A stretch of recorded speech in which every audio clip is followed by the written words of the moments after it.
Hi, I'm Maura McKeegan. Today I'll be reading a book for you called St. Conrad and the Wildfire.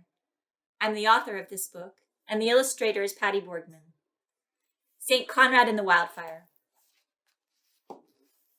It's a fine day for hunting, the young nobleman said, as he stood on his balcony, looking out past the grounds of his castle, past the little Italian village outside the gates, past the neat rows of villagers' crops, to the forest that lay beyond them all.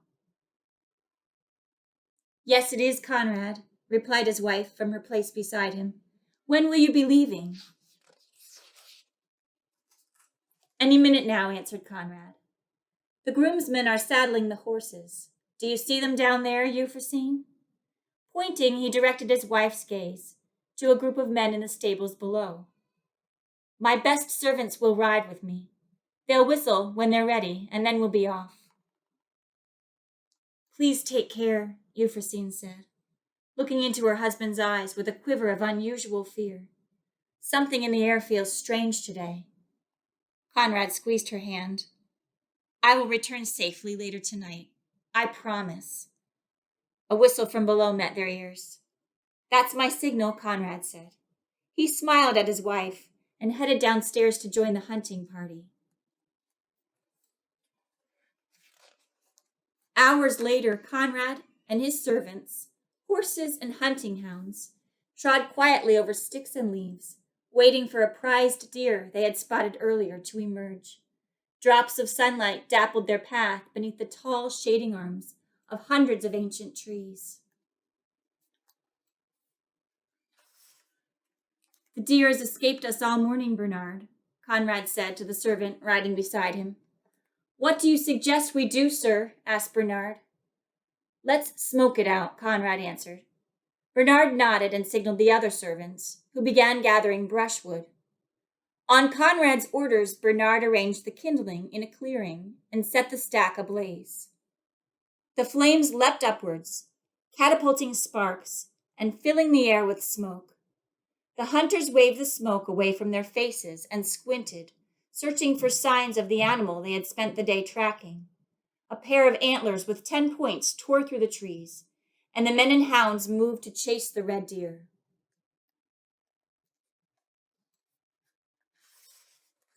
Suddenly, a great noise sounded above them. Trees swayed, branches shook, and a waterfall of leaves rustled in a mounting roar as a mighty wind swept through the forest. The fire flew on the wings of the wind and quickly became a living sun, consuming everything in its path. It was impossible to fight. The fire was moving too fast. Terrified, the men hurtled onto their horses and bolted out of the woods before the flames claimed their lives. By that evening, the damage was worse than the hunters could have imagined. When the fire at last subsided, it had engulfed the entire forest, destroyed the crops, and blackened the village. Euphrosyne thanked God for his mercy when her husband finally came through the door. Conrad, you've come home, she cried. I feared you were lost in the flames. Conrad could hardly bear to look into his wife's eyes. So filled was he with the shame of what he had done. My dear, said he, in a voice as thick as smoke, I kept my promise to return safely to you. But alas, perhaps it would have been better for you if I had not. With that he went to his chamber, where all night he did not sleep. Neither Conrad nor his servants revealed to anyone the truth about the events of that day. They were too ashamed.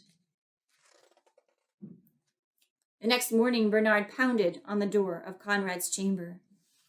Please leave, answered Conrad, not unkindly. I want to be alone. Sir, Bernard called from behind the closed door. There's something I must tell you. Something I think you'll want to know. Conrad yielded. You may come in. The servant entered and took a deep breath. A terrible thing has happened. Don't you think I know this, Bernard? Conrad cried. The forest, the fields, the village, all burned, and I'm to blame. On top of that, I have remained silent in my guilt, letting everyone believe the fire started of natural causes. Of course I know this is a terrible thing. Bernard shook his head gravely. Not only this, sir. It is even more terrible. The people do not believe the fire started of natural causes.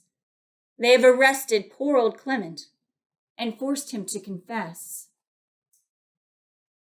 Clement, said Conrad, the gentle peasant who lives at the edge of the forest. Yes, Bernard swallowed hard. When the people learned that he was gathering wood in the forest on the day of the fire, they blamed him for starting it. He's been sentenced to death. He's on his way to execution as we speak. What? No, it cannot happen. Conrad threw aside his covers and vaulted out of bed.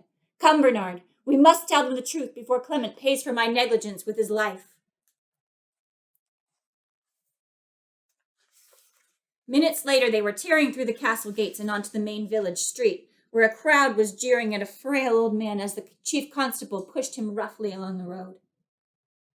Clement was bruised and bleeding, and he fell to the ground just as Conrad arrived. Conrad rushed to the old man's side, dropped to one knee, and gently helped him to his feet. Don't pick him up, sir, a farmer shouted. He's a criminal. It was he who caused our village to burn and all our crops with it.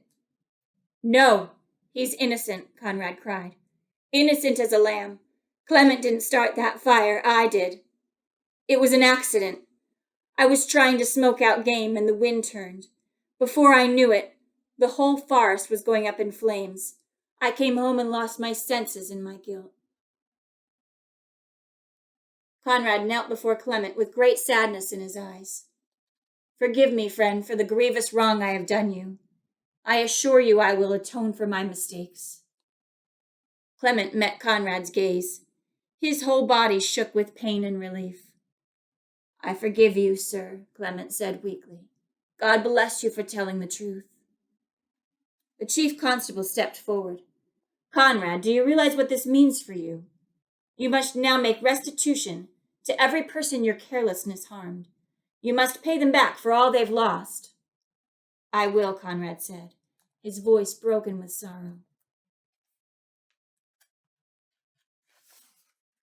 We will, echoed a woman's voice, and Conrad turned to see Euphrosyne behind him. She walked to his side and took his arm.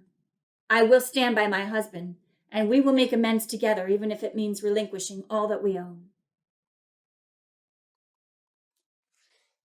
Months later, Conrad and his wife walked through the village toward the church.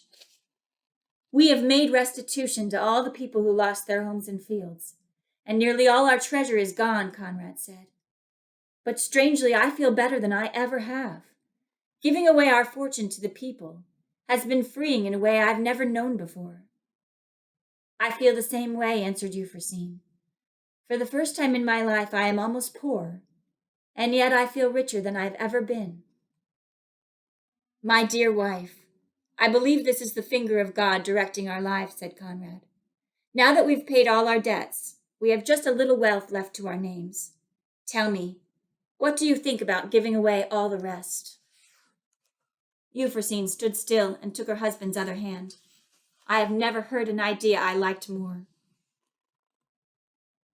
As the husband and wife looked at one another, a new light shone in their eyes. After a moment, they turned and continued walking. When they reached the chapel, Conrad opened the door for Euphrosyne. Together they entered the sacred space. They had come to pray about giving their lives completely to God, and they were ready now to begin. A note to readers.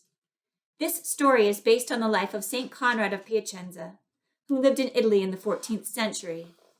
His feast day is February 19th. While the details of this retelling are imagined, the main events are true. Conrad was a nobleman who ordered his servants to start a fire to smoke out game while hunting. The fire destroyed a forest, fields, crops, and neighboring villages. An innocent peasant was arrested, forced to confess, and condemned to execution for setting the fire. Conrad redeemed the peasant by telling the truth, and after making restitution with most of their fortune, Conrad and his wife gave the rest away. St. Conrad went on to live a life of such sanctity that people from all around came to seek his wisdom and beg his prayers. St. Conrad and the Wildfire is available through the St. Paul Center for Biblical Theology at stpaulcenter.com. It's also available on Amazon and in Catholic bookstores, both online and in person. Thank you so much for listening. Have a blessed day.